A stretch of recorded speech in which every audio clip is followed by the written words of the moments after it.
up, you guys? Welcome back to Joanna and Solomon, and welcome back with a new week with us. And we're gonna talk to you guys today about a quick topic that me and Joe have been waiting to talk to you guys about, which is the pros and cons of being at an HBCU or attending an HBCU. And so we've been at our HBCU. Joanna's been here for about 2 months.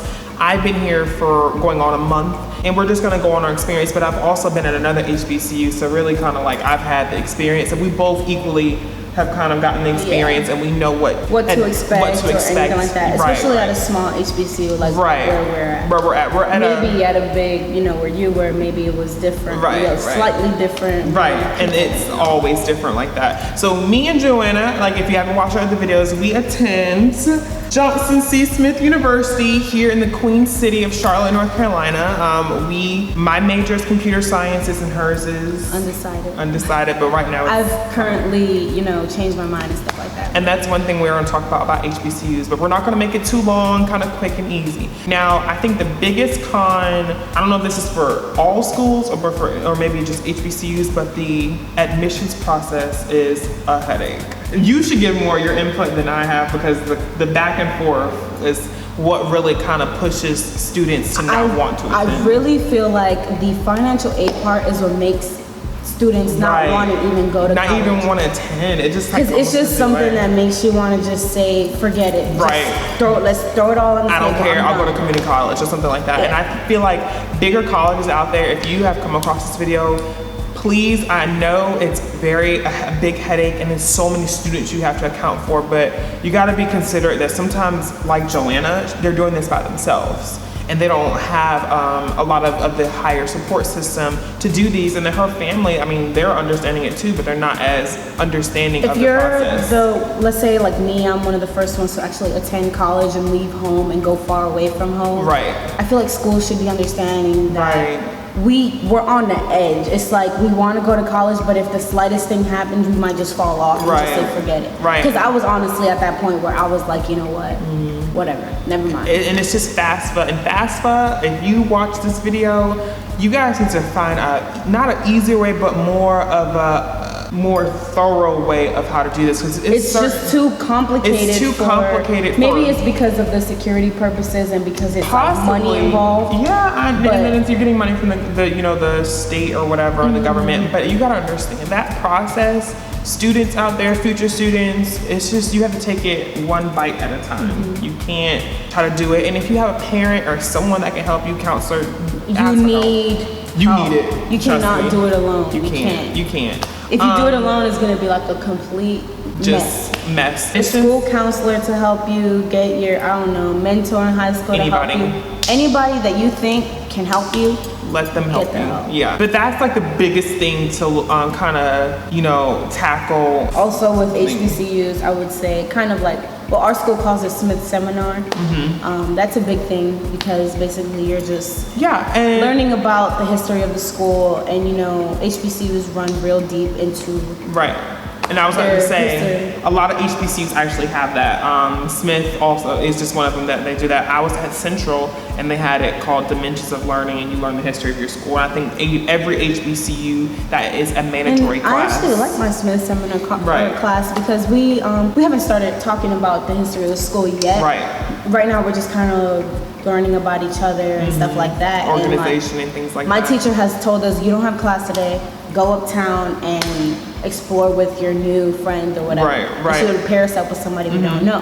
Personally, I'm glad to be at an HBCU. There's a lot of cons, but there's also a lot of pros that outbeat the cons. Definitely. I feel like you just have to come into an HBCU with an open mind. Very open mind, very, very open mind. A pro about being an HBCU is that they're very tight knit, and they give you like a family oriented. Very family oriented, and they make you feel like you belong. Now, I can't speak because, like I said, I was at a bigger HBCU and it was really, really big. And being that we're at Smith, it's smaller, so I'm able to have that. And it's like we walk into the admissions office and everyone's like, oh, hey, how are you? How are classes and stuff like that.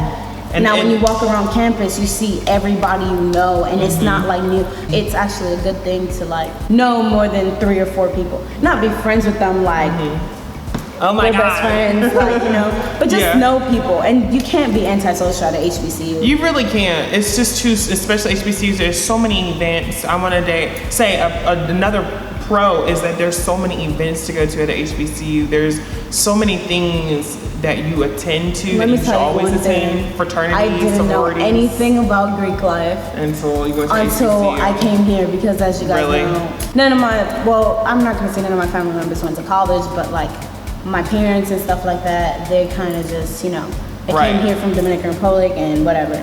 So they really didn't get to experience Greek life, and I have nobody in my family is into Greek life. So it's like coming here and seeing all of this is like, whoa, it's like a whole new world. Right, it's a whole different type of So even if, you know, I really feel like a HBCU is a really good thing. Like you should really try and attend one, because and this is to all races. This isn't just for, I know HBCUs are predominantly black, but I mean, it goes out to all races, white, Hispanic, you know, Native American, Asian, all of that. Like, it's just a really good experience. And not to mention, they actually, I'm sure a lot of colleges are like this, but Smith, they really make sure you are straight. And they make sure you're successful. You will come here so stressed out and thinking, what am I gonna do in my life? I don't know what I'm gonna do. Trust me, Smith will get you there. Because I've met, those first 3 weeks that I was here, I met people that graduated from the school that had TV shows, that are detectives, that are on the Weather Channel. And that's one thing Smith offers.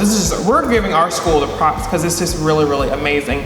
Our school offers so many internships, and we are guaranteed jobs. And you see so many people that you're like, you came from this school, this small school in the heart of Charlotte. You'd be surprised. The connections this school has is amazing. And I was told the same thing at Central, but it's so big. And when you go to a big school, it's really hard to really get to where you need to go. And let's be real, we're in Charlotte, North Carolina. We're not in Raleigh. Right, true. So it's like more connections because of the city. One small con, I would just think, it's just the community. A lot of HBCUs, some of them are in good parts and some of them are in bad parts. Like our school is predominantly, they're all in. But more of the lower income. It's kind of, There we go. Because I'm gonna give a really, really quick backtrack. A lot of when HBCUs were founded, you gotta understand the funds that were given to founders. They didn't have a lot, so they weren't able to go and get amazing square footage to be by someone. Like Johnson and Wales, and all that other stuff. So a lot of HBCUs had to work with what they had, and generally during that time, this is what they could do with was just the X sections of certain cities. And obviously throughout the years, they tried to progressed and everything. For example, what A&T, I heard they started out really small and they just kind of started buying A&T was small and they just and now they're just. And this is what Johnson C. Smith is trying to do. They're trying to, buy slowly the but surely. They're trying to do that. And you're gonna come into things you are not used to. And you just have to adapt. Like I was an only child for 17 years. Yeah. So me coming into a HBCU and like having a person sleep in the same room as me, even though me and her were friends before we came to the school, it's still something to adapt to and something to get used to. Going into the bathroom and like not being able to like relax because you don't know who was in there before you. So if you could say one thing that you love about the school, what would you say? One thing that I love about Smith is just mainly the support that our staff here, our professors and administrators give. It's a big thing of making sure you can get where you want to be, and if you are not, like I give props to my math professor because first day there I could tell that she wanted everyone to succeed, and her vibe she gives is not like you're just your ID number. You're just another ID number. I felt that and then after class, that connection, I love that one-on-one. And a lot of schools, when you go to bigger schools, you don't get that, and that's one thing I respect about Smith is that you're able to get that type of connection. You just never feel like you're alone. You always have somebody. You might feel like you're alone, but when you really think about it, it's like there's so many people you can go to. But me, I would say how they treat you like a family, like you will literally find your own mother and father here. Cause I've personally found them like Mr. Burrell is like my second dad. And Dr. Rainey. She's like our mom, here. Anything we need, we just go to them. If we have a problem, just go to them. Josh is like my big brother. Everything. You have your own family. That's the type of bond you make with people. But so we just really wanted to just kind of share those types of pros and cons. Not really crazy, but kind of to get you expected of what to possibly see when you are choosing to attend. I always say go see the campus, go see the administrative office, go see the process, and kind of prepare yourself for what you're going to see. Because if you're just saying, oh, I'll go there because my mom went there, oh, I'll go there because my brother went there, 9 out of 10, you're not going to enjoy yourself. And even if you don't have family that went there, just try it. Don't be afraid to go visit a campus. When you step onto an HBCU campus, it's not going to be the same thing as seeing NC State or or like one of the bigger ECU schools or anything like that. But you have to look at it as what is being offered, what can you find, and no matter how small the school is, you'd be surprised the people that left the school. There's an Olympian that went here or something. There was a girl, she's one of the track stars on the Olympics. She won a gold medal. She's from Smith. But if you go to an HBCU or if you've attended an HBCU, leave in the comments below and share your experiences of what you experienced, what other people should expect if we didn't mention it here, and just kind of give your feedback and share it, because we're really trying to show how people of color, we're not just the stereotypical oh, they're just going to college to party, they're just going to college to do this. We are actually going to college to do what we want to do and better ourselves and become successful. But anyway, you guys enjoyed this video, and you know that you took something out of it, and maybe if you're a senior in high school, you're considering it. And then consider Smith. We'll be here. But you guys already know this channel ain't going nowhere.